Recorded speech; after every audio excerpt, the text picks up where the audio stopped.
नमस्कार, future express में आप सभी का स्वागत है। मैं हूं सुमित। ऐतिहासिक दिन जबकि भारतीय बाजारों ने अपने नए रिकॉर्ड स्तर बनाए और ऐतिहासिक दिन है तो हमारे साथ नीरज जी मौजूद हैं जिनसे तो हम आगे बातचीत करेंगे ही कि आज इस ऐतिहासिक दिन के पीछे की वजह क्या है और आगे आपको करना क्या है। तो नीरज से मैं बातचीत करूंगा ही, लेकिन पहले एक बार मार्केट्स देख लीजिए किस तरह की स्थितियां अभी बाजार में देखने को मिल रही हैं। होल्ड कर रहा है मार्केट उस तेजी को जो कि आज सुबह से मार्केट्स ने होल्ड कर रखी है, यानी बना रखी है।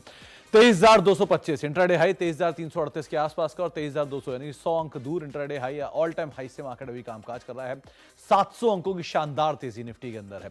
लाइकवाइज निफ्टी के अलावा सेंसेक्स, निफ्टी बैंक सब में ही आज चौतरफा खरीदारी आपको दिखाई पड़ेगी। निफ्टी बैंक डे हाई के आसपास वह नए रिकॉर्ड स्तरों की तरफ जा रहा है 51,000 की दहलीज पर। सेंसेक्स करीब करीब 3% ऊपर 76,738 का हाई 76,290 के आसपास कामकाज करते हुए। मिड कैप इंडेक्स 53,200 के ऊपर कामकाज कर रहा है 53,700 के हाइस बनाने के बाद। और स्मॉल कैप इंडेक्स भी स्लोली एंड स्टेडली वापस अपनी स्ट्रेंथ को रीगेन कर रहा है 17,424 का हाई 17,088 के आसपास कामकाज करते हुए। 2.5% की तेजी बाजारों में बनी हुई है ऑन एन एवरेज। 1800 शेयर तेजी में है और 672 शेयरों में बिकवाली है। जिस तरह की तेजी है उस तरह की कंपैरिजन में एडवांस डिक्लाइन आपको नहीं दिखाई पड़ेगा क्योंकि मिड कैप स्मॉल कैप उतना तेज नहीं है जितना फ्रंट लाइन इंडेक्स के अंदर रफ्तार देखने को मिल रही है। फ्रंट लाइन इंडेक्स में रिलायंस 80 अंकों का कंट्रीब्यूशन, आईसीआईसीआई 62 अंकों का, एल&टी 60 अंकों का और एसबीआई 60 अंकों का कंट्रीब्यूशन। गिरने वाले शेयरों में छोटा मोटा आज नेगेटिव कंट्रीब्यूशन है I share, L&T, Infotech, Mindtree, HCL और ब्रिटानिया, यानी कि आईटी बैकफुट पर है, फार्मा बैकफुट पर है, लेकिन बाकी इंडिसेज आज तेजी में कामकाज कर रहे हैं। आशीष बहेती हमारे साथ मौजूद रहेंगे जिनसे हम बातचीत करेंगे मार्केट्स को लेकर भी और इंडिविजुअल स्टॉक्स पे भी चर्चा करेंगे हम आशीष जी से। लेकिन कुछ ऑप्शंस के नंबर आपकी स्क्रीन पर आज, क्योंकि दूर दूर के सारे ऑप्शन आपको दिखाई पड़ेंगे। सुबह सुबह 23,300 के आसपास हम हिट करके आए तो 23,500 पर राइटर्स हैं, 23,200 पर राइटर्स हैं, 23,000 के जोन्स में जो कॉल राइटर्स है अनवाइंड कर रहे हैं। लाइकवाइज 23,100, 23,000 के जोन्स में और 22,900 के आसपास आपको राइटिंग दिखाई पड़ेगी। तो क्योंकि इतनी अच्छी गैप अप शुरुआत हुई तो दूर की कॉल्स और दूर की पुट्स भी आज एक्टिव हो गई सारी। तो 22,900, 23,000 के आसपास पुट राइटर्स हैं। लाइकवाइज निफ्टी बैंक भी लेकर आएगी, वहां पर भी सिचुएशन इसी तरह की है। 50,000 के जोन्स में आपको अनवाइंडिंग दिखाई पड़ेगी। 50,500 पर राइटर्स हैं, 51,000 के आसपास राइटिंग है। 50,500, 50,000 और 49,500 के आसपास आपको एक अच्छी खासी पुट राइटिंग होते हुए दिखाई पड़ रही है। स्लोली एंड स्टेडली ये मार्केट जैसे से ऊपर जा रहा है, जो ऊपर के लेवल्स के हैं 50,500, 50,300 यहाँ पर भी राइटर्स अनवाइंड कर रहे हैं।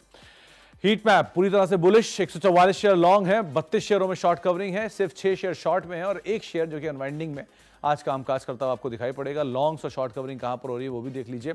आज सबसे बेहतरीन जो आप मूव मार्केट्स के अंदर आप देख रहे हो फ्रंट लाइन इंडेक्सेस के अंदर है। तो आरईसी पीएफसी पहले तो पीएसयू 10.5% ऊपर, अदानी पोर्ट 10% ऊपर, पावर ग्रिड 10% ऊपर, बैंक ऑफ बड़ौदा 9% ऊपर। तो 4 नाम पीएसयू, 1 अदानी समूह। शॉर्ट कवरिंग की तरफ से भी Canara bank 7%, LIC housing finance, container Corp, Ramco cement, ONGC, यानी कि 10 में से 9 नाम ऐसे हैं जो कि, या 8 नाम ऐसे जो कि पीएसयू साइड से दिखाई पड़ेंगे तेजी में, लॉन्ग बिल्डअप या शॉर्ट कवरिंग में। अनवाइंडिंग साइड पे और शॉर्ट बिल्डअप में आयशर नंबर्स के बाद इफ्का, Indus tower, Jubilant food, L and T, Infotech, Mindtree flat to negative side पर और 1 लॉन्ग अनवाइंडिंग सिंजीन, यानी कि फार्मा थोड़ा बहुत आज अनवाइंडिंग की साइड पर या आईटी थोड़ा बहुत अनवाइंडिंग की साइड पर आपको दिखाई पड़ेगा।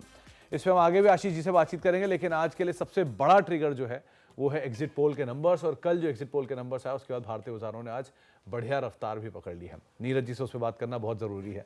तो नीरज जी, जो हुआ वो तो अब तक हो गया, यानी एग्जिट पोल आ गए, एग्जिट पोल के बाद बाजार ने रिएक्ट कर दिया। अब है कल फाइनल डे, जजमेंट डे से बोलते हैं। तो आपके सामने 4 सिनेरियो रखता हूं।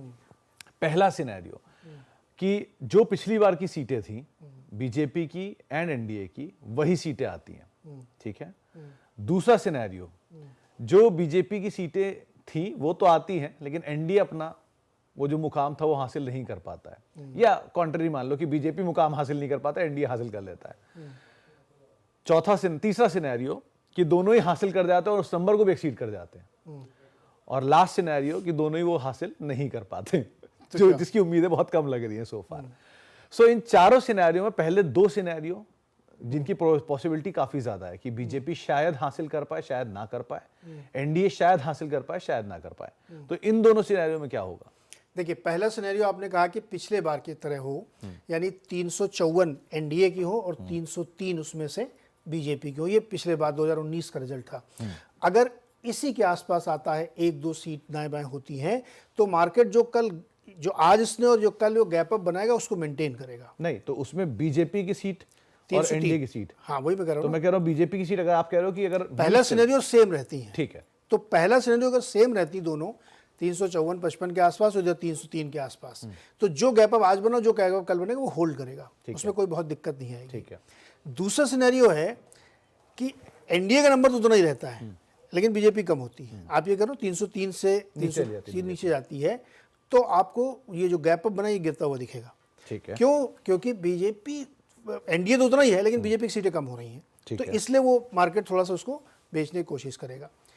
तीसरा सिनेरियो आपने जो दिया कि दोनों बढ़ते हैं, एनडीए भी गया और मतलब बीजेपी भी 303 से ऊपर और एनडीए भी 354 से ऊपर, जो मोस्ट लाइकली है। हाँ, जो एग्जिट पोल इसी तरफ इशारा कर रहे हैं कि बीजेपी एलोन 335-40 और एनडीए 400 के करीब, एक आध लोग 400 पार दे रहे हैं। अगर ये सिनेरियो बनता है तो कल बहुत बड़ी तेजी बनेगी, बहुत बड़ी मतलब बहुत बड़ी तेजी, क्योंकि 400 पार जो नारा था ना, वो लिखा जाएगा। फिर सब जगह की बड़ी हेडलाइन होगी बाहर एनडीए 400 पार। तो 400 पार का नारा फिर मार्केट वैसे ही सेलिब्रेट करे, क्योंकि इसमें बीजेपी भी बहुत बढ़ रही है और एनडीए तो पार हो ही रहा है। तो ये सबसे लाइकली सिनेरियो, क्योंकि एग्जिट पोल वैसे ही दिख रहे हैं और इसमें फिर मार्केट में एकदम से ना बम्पलाट तेजी बनेगी, आप उसको फिर समझ नहीं पाएंगे। जो चौथा सिनेरियो आपने बताया, जो हाईली अनलाइकली, जिसके हमारे एग्जिट पोल भी बात नहीं कर रहे हैं, अगर मान लीजिए खुदा न खास्ता वो सिनेरियो हो गया, तो आज कल परसों 6 दिन की जितनी भी है ना, सब निपट जाएगी वहाँ पे। काफ़ी ज़्यादा फिर आप इलेक्शन रिजल्ट देखोगे, भाव देखोगे, फिर तो बाजार ही देखेंगे खाली फिर तो रिजल्ट नहीं देखेंगे। तो ये 4 सिनेरियो जो आपने पेंट किए हैं, इसमें तीसरा जो मोस्ट लाइकली है और जो पहला है, उस पर आप देखेंगे मार्केट होल्ड करेगा अपने आप, तो तेजी बनेगी। आपके हिसाब से दो सिनेरियो जिसमें बीजेपी 303 मीट करेगी और एनडीए 354 मीट करे या ना करे, आसपास रहे, तो बाजार ऐसी तेजी को होल्ड करेगा। ये सबसे लाइकली है पहला? नहीं, सबसे लाइकली है कि दोनों बीट करेंगे। दोनों बीट करेंगे। तो आपके हिसाब से 354 एनडीए पार करेगा और 303 बीजेपी पार करेगा, जिसकी लाइकली सबसे ज्यादा है, सबसे ज्यादा लाइकलीहुड है, और बाजार उस समय पे तेजी कंटिन्यू रखेगा, बहुत ज्यादा कंटिन्यू करेगा। ठीक है। और फिर दूसरा वाला आता है वो कि इसमें बीजेपी एक्सीड करेगा, लेकिन एनडीए थोड़ा शायद घट सकता है, आसपास गिरेगा, उसमें तेजी भी होल्ड करेरेगा। हाँ, बढ़ेगी, दो तेजी साइड पे है और बाकी दो मंदी साइड पर आप मानकर चल सकते हैं। एग्जैक्टली, क्योंकि देखो बीजेपी का स्ट्रांग होना सबसे इंपॉर्टेंट है। अगर बीजेपी मान लीजिए 325 सीट 30 सीट ले आई और एनडीए 360 भी निपट गया, तो आप सोचिए मैसेज क्या जा रहा है कि बीजेपी अपनी हर सीट में 10% का इंक्रीमेंट लेती है हर साल। वो आपको भले ही नहीं मिल रहा हो, लेकिन वो 14 में 10% का इंक्रीमेंट 19 में लिया और 19 का 10% इंक्रीमेंट 23-24 में ले रहे हैं। तो ये जो ग्रोथ होगी ना, ये मार्केट लाइक करेगा और इसको सैल्यूट करेगा। तो अब ये तो एक कल का सिनेरियो हो गया, पहला इवेंट का। कल की स्थिति बाजार की 3 चरणों में बटेगी। पहले तो 9 बजे खुलेगा एक, उसके बाद वो स्केप्टिकल रहेगा, जो 8 से लेकर 10 की सीटें बनी होंगी उसके हिसाब से सोचेगा। असली बाजार का जो थोड़ा रुख रवैया बनना शुरू होगा वो 11 के बाद बनना शुरू होगा, 11 से 12 के बीच, 11 से 12 के बीच में। और 11 से 12 की दिशा दशा तय करेगा 1 से 2 क्या स्थिति बनने वाली है उसके हिसाब से। देखिए, हाँ, तो अगर मान लीजिए कल आपको गैप अप मिल जाता है पहले ही 9 बजे की रेंज में, 10 बजे की रेंज में, फिर क्या करना चाहिए? Hold your horses. आपको अगर गैप अप मिलता है शुरू में ही, क्योंकि देखिए 8 बजे काउंटिंग शुरू होगी, 8 to 9 आपको ट्रेंड दिखेगा, लेकिन वो बहुत मेजर ट्रेंड नहीं होगा। 9 से 10 के बीच में वो ट्रेंड बढ़ता हुआ आपको दिखेगा। फिर जब आप 11 से 12 वाले ब्रैकेट पहुंचेंगे ना, तो आपको एक मैसिव लीड दिखेगी। जिस भी तरह के पोल दिखेंगे वो आपको मैसिव दिखेंगे, और फिर वो लगातार कंटिन्यू। मैं इस आधार पर कह रहा हूँ कि एग्जिट पोल जो बता रहे हैं, अगर यही एग्जिट पोल रिजल्ट में कन्वर्ट होने आएंगे, तो 11 बजे आपको एक बहुत बड़ा सा बार दिखेगा एनडीए और बीजेपी का, और फिर वो कंटिन्यू होता जाएगा, और फिर मार्केट उसी हिसाब से अपने आप को पोजीशन करता चला जाएगा। ओके, चलिए, तो एकदम गैप अप में शुरू में 1-2 घंटे थोड़ा वॉच करना चाहिए। तो कल और आज दिन क्रूशियल है, और इतनी बढ़िया गैप अप मिल गया है। तो आज की डेट में आप जो कह रहे हो 700 अंकों की तेजी हम जो स्क्रीन पर देख रहे हैं, ये अब तक सिर्फ ये डिस्काउंट कर रहा है कि 303 प्लस बीजेपी 19 के रिजल्ट डिस्काउंट कर रहा है, एज इट इज 19 के रिजल्ट मिनिमम, 19-21 मिनिमम। हाँ, 19 के रिजल्ट मिनिमम डिस्काउंट कर रहा है। और अगर ये शाम तक मुझे लगता है और 900 पॉइंट हो जाए, क्योंकि धीरे धीरे उस तरफ आपका व्यू बढ़ता जाएगा कि यार सारे एग्जिट पोल ऐसे ही दिखा रहे हैं, तेजी तो बननी है। तो ये मुझे लगता है जो अभी 700 आपको दिख रहा है, ये थोड़ा और बढ़ सकता है। चलिए, तो अब तक अगर आप स्क्रीन पर देख रहे हैं 700 अंकों की तेजी देख रहे हैं, तो एक इवैल्यूएशन ये कहता है कि ये पिछले वाले एग्जिट पोल्स को ही मार्केट, या पिछले वाली सीट्स को ही मार्केट डिस्काउंट कर रही है। शायद सेकंड हाफ तक आते तो थोड़ा सा बाजार और रफ्तार पकड़ सकता है। अब ये बाकी इस पर राय ले लेते हैं आशीष जी की। आशीष जी, आपने नीरज जी को भी सुना, जो एग्जिट पोल का एक अनुमान लग रहा है वो आपने सुना, और साथ साथ बाजार की स्ट्रेंथ भी आप देख ही रहे हो, डेरिवेटिव के नंबर भी देख रहे हो, अभी भी बहुत स्ट्रांग फ्लो है ईटीएफ की तरफ से। सो आप कैसे रीड कर रहे हो मार्केट्स को? जी सुमित जी, एक थोड़ा सा यहाँ से ट्रेडर पॉइंट ऑफ व्यू से थोड़ा सा मार्केट अब फ्रजाइल हो चुका है, क्योंकि इन लेवल्स पे अब आकर यहाँ पे खरीदना थोड़ा सा डिफिकल्ट हो जाएगा, कंसिडरिंग कल एक्चुअल पोल्स के नंबर्स आएंगे। तो यहाँ पे जिनके पास भी लॉन्ग है या इन्वेस्टर्स के लिए बहुत अच्छा मार्केट बना हुआ है, क्योंकि अभी तक हमने देखा है कि जो बड़े बैंक्स है उनमें तो अभी तक मोमेंटम चालू ही नहीं हुआ। एचडीएफसी अभी भी 1550 के रेंज में ही चल रहा है। तो यहाँ से एक और बड़ा मूव, अभी तक ये जो भी मूव आया है इसमें मेजर कंट्रीब्यूशन पीएसयूज का है, जिसका इंडेक्स पे वेटेज बहुत कम है। तो मुझे लगता है कि इंडेक्स वेटेज में अभी भी बहुत एक मोमेंटम या थ्रस्ट बाकी है, और जिसे हम शायद कल ट्रेडिंग सेशन में आफ्टर रिजल्ट्स देख सकते हैं। यहाँ पर अब सलाह यही रहेगी कि निफ्टी में जिनके पास भी लॉन्ग है बने रहे, 23,100 छोटा सा एक स्टॉप लॉस लगाकर यहाँ से होल्ड करे पोजीशन को। जो टारगेट है 20 निफ्टी के ऑल टाइम हाई ट्रेजेक्टरी पे चल रहा है, तो ब्लू स्काई जोन में अब ऊपर कोई रेजिस्टेंस एरिया नहीं है, लेकिन 23,500 एक जरूर साइकोलॉजिकल लेवल रहेगा। वहां पे एक थोड़ी सी प्रॉफिट देखने को मिलेगी, और 23,700 ये दो जोन है जहां तक के लिए होल्ड किया जा सकता है। बैंक निफ्टी का स्ट्रक्चर तो काफी अच्छा बना हुआ है, डे हाई पे वापस बैंक निफ्टी आ चुका है, और एक जो डिप आई थी बैंक निफ्टी में इंट्राडे में, वो बहुत अच्छे से बॉट हुई है, और हमें लग रहा है बैंक निफ्टी अब 52,000 तक के भी लेवल्स दिखा सकता है। तो बैंक निफ्टी में भी जिनके पास लॉन्ग है बने रहे, जो स्टॉप लॉस मेंटेन करना है वो 50,400 का एक एसएल मेंटेन करे, 51,500 और 52,000 के टारगेट्स के लिए बैंक निफ्टी में भी बने रहे। तो निफ्टी बैंक में भी बने रहें, निफ्टी में भी बने रहें, और साथ ही साथ आशीष जी आपको भी राय दे रहे हैं कि अगर मोमेंटम जैसा है उसको आप कैसे प्ले आउट कर सकते हैं। तो आशीष सर, ऑब्वियसली बात है आज सिर्फ लॉन्ग ही होंगे आपकी तरफ से, ये शॉर्ट तो कहीं है ही नहीं बाजार में, 6 शॉर्ट्स हैं और बाकी अनवाइंडिंग है। सो आप कैसे रीड कर रहे हो मार्केट्स को, क्या करें, कहाँ पर लॉन्ग कहाँ पर शॉर्ट अगर हैं तो? जी सुमित जी, थोड़ा सा वही है कि आज थोड़ा सा ट्रेड निकालने में मुश्किल हो रहा है, क्योंकि सारे स्टॉक्स 5 से 10% तक के मोमेंटम ऑलरेडी भाग चुके हैं, और जिनमें अच्छा बाइंग इंटरेस्ट देखने मिल रहा है वही कल भी कंटिन्यू रहेंगे। तो पहला जो स्टॉक हमें अच्छा लग रहा है वो कैनफिन होम्स का लग रहा है। स्टॉक में काफी अच्छा मोमेंटम बना हुआ है, और जिस हिसाब से कैन बैंक और सारे पीएसयूज में मोमेंटम देखने मिला है, हमें लग रहा है कैनफिन होम्स अभी भी 200 एमआ के अपने नीचे ट्रेड कर रहा है, और बहुत अच्छा एक रिस्क रिवॉर्ड फेवरेबल है, क्योंकि एक फॉलिंग चैनल था उसे आज ब्रेकआउट दिया है, और इसमें एक मोमेंटम यहाँ से और बढ़ता हुआ देखने मिल सकता है। तो वैल्यू बाइंग या एक अच्छा risk reward point of view से काफी फेवरेबल है। जो स्टॉप लॉस इसमें लगाना है वो 735 का स्टॉप लॉस लगाए, 770 एंड 780 तक के टारगेट्स के लिए इसमें खरीदारी की जा सकती है। दूसरा जो स्टॉक हमें अच्छा लग रहा है वो हिंद कॉपर। ये भी स्टॉक अपने 2 दिन पहले तक बॉलिंजर बैंड के लोअर बैंड पे ट्रेड कर रहा था, और आज इसमें एक रिवर्सल क्लियरली देखने मिल रहा है, और एक यहाँ से एक रैली कंटिन्यू होते हुए देखने मिल सकती है हिंद कॉपर में। तो इसमें भी खरीदारी की सलाह रहेगी। जो स्टॉप लॉस इसमें लगाना है हिंद कॉपर में वो है 360 का, 363 का एक ऐसे लगाए, और जो टारगेट्स इसके दिख रहे हैं वो 385 एंड 390 तक के टारगेट्स के लिए खरीदारी की जा सकती है। सुमित जी, इसमें तीसरा स्टॉक हमें अच्छा लग रहा है वो चंबल फर्टिलाइजर का है। इसमें भी एक रिवर्सल आज से ही चालू होता हुआ देखने मिल रहा है, क्योंकि स्टॉक पिछले 4 दिनों से अच्छी गिरावट थी, और आज वापस ने 20 डेमा रीगेन किया है। तो कल तक ये बॉलिंजर बैंड के अपने लोअर बैंड पे था, और आज इसमें एक अच्छा रिवर्सल देखने मिला है। तो चंबल फर्टिलाइजर में भी खरीदारी की सलाह रहेगी। जो स्टॉप लॉस इसमें मेंटेन करना हो 400 का, और 420 और 425 के टारगेट्स के लिए इसमें खरीदारी की जा सकती है। ओके, तो पीएसयू बास्केट से चंबल फर्टिलाइजर करीब करीब 19 रुपए की तेजी है, यहाँ पर आप लॉन्ग साइड पे जाएंगे, 5% का उछाल है। हिंदुस्तान कॉपर, और साथ ही साथ जो तीसरा नाम है वो भी केनरा बैंक। तो 3 के 3 नाम और तीनों के तीनों पीएसयू बास्केट से आशीष सर ने पिकअप किए हैं। हिंदुस्तान कॉपर 390 के टारगेट्स के लिए 363 का स्टॉप लॉस मेंटेन करेंगे। इसके अलावा कैनफिन होम 770 780 के टारगेट्स के लिए आप यहाँ पर भी नजर रख सकते हैं, 735 का स्टॉप लॉस। और तीसरा नाम जो है वो है चंबल फर्टिलाइजर, 420 425 के टारगेट से 400 का स्टॉप लॉस मेंटेन करेंगे।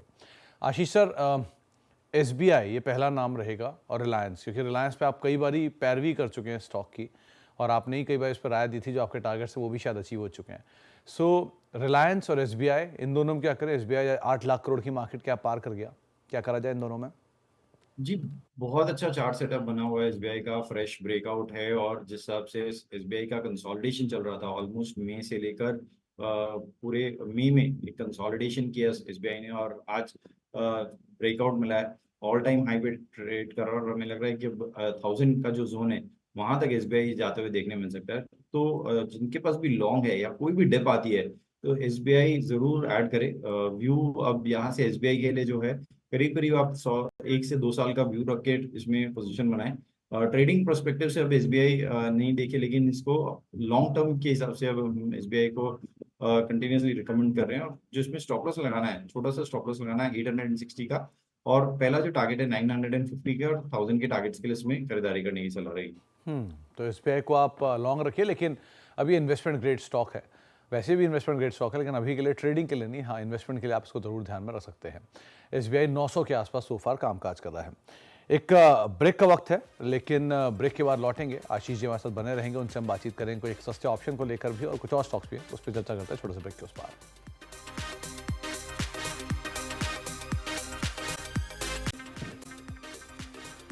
आप देख रहे हैं फ्यूचर एक्सप्रेस और मार्केट्स के अंदर तेजी बरकरार है, रादर रफ्तार बरकरार है जो सुबह से आज होल्ड कर रहा है मार्केट्स में, लेकिन अच्छे अपमूव वापस बढ़ रहे हैं निफ्टी बैंक में, मिड कैप में, स्मॉल कैप में, जहां पर जो अपमूव है वो वापस थोड़े थोड़े स्टेडली ऊपर की तरफ जाते हुए दिखाई पड़ रहे हैं। आशीष सर, सस्ता ऑप्शन क्या चुना आपने? जी, आईसीआईसीआई बैंक की कॉल में खरीदारी की सलाह रहेगी। 1170 की जो कॉल है 24 रुपए के करीब चल रही है, 24 साढ़े 24 के करीब चल रही है, उसमें पोजीशन बनाई जा सकती है। 18 से 20 के रेंज में इसका स्टॉप लॉस लगाना है और 30 से 32 का पहला टारगेट है, 36 के सेकंड टारगेट के लिए इसमें खरीदारी की जा सकती है। एक और चीज़ आशीष सर, आज पूरा आरईसी, पीएफसी, पावर स्पेस जो है आप उसको देखिए, पावर ग्रिड, आरईसी, पीएफसी सब में एक अच्छी बाइंग है, चाहे वो पीएसयू में हो या प्राइवेट साइड पे भी हो। तो यहाँ से कोई नाम? जी सुमित जी, बहुत अच्छा मोमेंटम बना हुआ है, लेकिन मोस्ट ऑफ द स्टॉक्स अब अपर सर्किट 10% के अपर सर्किट पे है।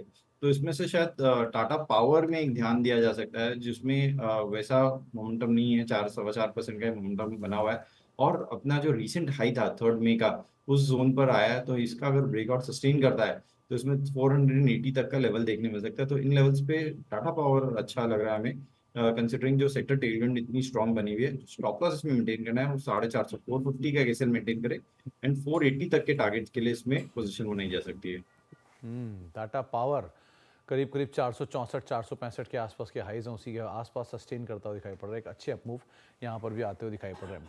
ऑयल एंड गैस दूसरा स्पेस है, इसी तरह का बज़ वहाँ पर भी है, चाहे आप रिलायंस की तो हमने बात की ही, लेकिन गेल को देखें, ओएमसीज को देखें, सब में कुछ कुछ अपमूव है। सो यहाँ से कोई नाम?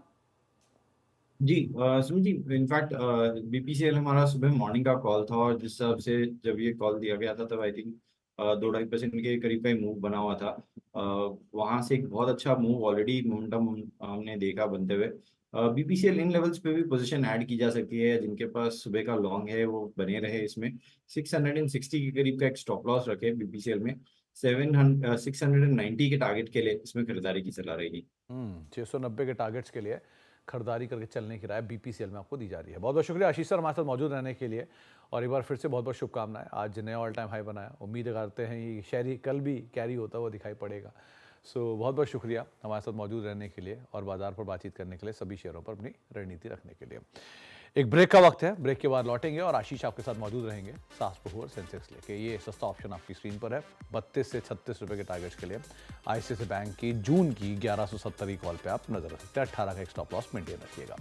ब्रेक के उस पार आशीष आपके साथ मौजूद रहेंगे। नमस्कार।